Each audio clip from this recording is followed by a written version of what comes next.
Hello everyone, thank you to all of you who watched my first SCP reading for SCP-4334. I know I made some mistakes with the audio and video on my first recording, but I hope you can stick with me while I improve. With that being said, let's get into our second random reading, SCP-2357. Item number SCP-2357. Object Class SCP-2357 poses no danger to anyone, although it very easily could have been made that way. Special Containment Procedures. A copy of SCP-2357 will be framed and placed in the office, cubicle, domicile, etc. of every staff member whose employment is such that being found in possession of SCP-2357 will not have obvious repercussions. Fortunately for all involved, while SCP-2357's properties preclude any other method of containment of which the Foundation has chosen to avail itself, its properties do not necessitate any further form of containment. This is expected to reach completion in June of 2031. This is not prescriptive, by the way, it's descriptive. It's fairly obvious how this is going to go down. Description: SCP-2357 is the text document that you are reading. Yes, this one. You are currently reading SCP-2357, which is its own documentation. It has several memetic properties, which you have no doubt already noticed, but will be listed here for completeness' sake, that will activate upon observation, causing the reader to exhibit adoration for and admiration of SCP-2357, much in the same way one would adore a treasured work of literature or a beautiful mathematical formula, even though it deviates egregiously from technical writing standards. Personnel will be inclined to make copies and place them in prominent areas. I don't like how this paragraph ended, so I will add more text. Now is a good time for me to tell you to clean up your drool if this is your first time. A desire to share SCP-2357 with Foundation personnel. This is limited to those who the reader either has authority over or has regular contact with. Unfortunately, getting it to override social norms would have been risky.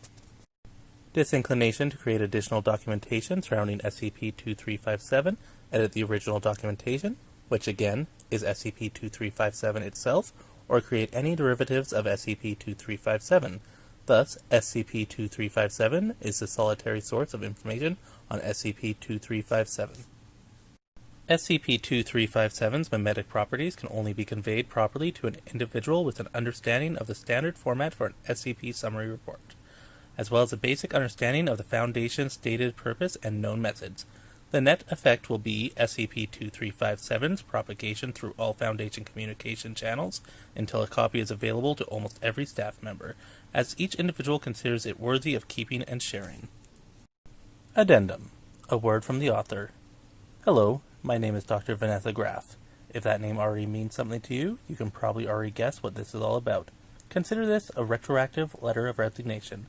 I will have disappeared just about the day before you will find this. If this is the first you've heard of me, you probably deserve an explanation. In 2028, 2 years ago at the time of writing, I proposed research on the possibility of, in layman's term, piggybacking a meme on an info hazard, placing knowledge about an object inside the knowledge of the object, if you have enough clearance. SCP-2357 is a proof of concept.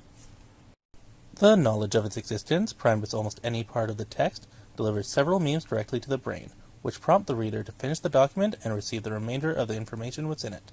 The result is the full nuances of a meme with the penetrative capabilities of an info hazard. I would have preferred to explain this more properly in the description section, but I couldn't work it in around the memetic triggers. I could have made a purely trivial example. Say, an apple that smells like oranges. If you taste something quite unpleasant right now, it means that I've since done that, if not for external factors. Project Director Joseph Botha, who is not a memeticist or info hazard specialist, but a neuroscientist, discarded my research application to get funding for an actually, potentially beneficial project without a second glance, calling it nonsensical, grounded in pseudoscience, and seriously not actually possible. My fellow employees were not any more receptive, despite being ostensibly qualified for their positions. This and a few other incidents, which would bore you anyways, have proven that the Foundation is a backwards, stifling bureaucracy made of people who care more about getting their egos massaged than doing what they were hired to do. The containment doctrine does not protect humanity and stifles its advances. I have found employment with a competitor online. You need to secure your network connections to idiots who recognize the potential value of my research and whose goals are less masturbatory. SCP-2357 is a wake-up call. The higher-ups need to invest in and research memetics and infohazards and stop treating your most talented scientists like Galileo, or someone will come to the same conclusions I have and decide that the SCP Foundation is ripe for the picking. I may not like you very much, but I know that there are worse people out there. With all due respect, Dr. Vanessa Graff. P.S. I could have killed you all, easily. Or worse. Aren't you glad I'm not a sociopath? Footnotes. This is the failsafe that I've added in to prevent the higher-ups from sanitizing the document. Unless they employ something completely inhuman, this should be foolproof. It is a side effect of making some of the information presented here permanently inaccurate, but you don't care, and neither do I.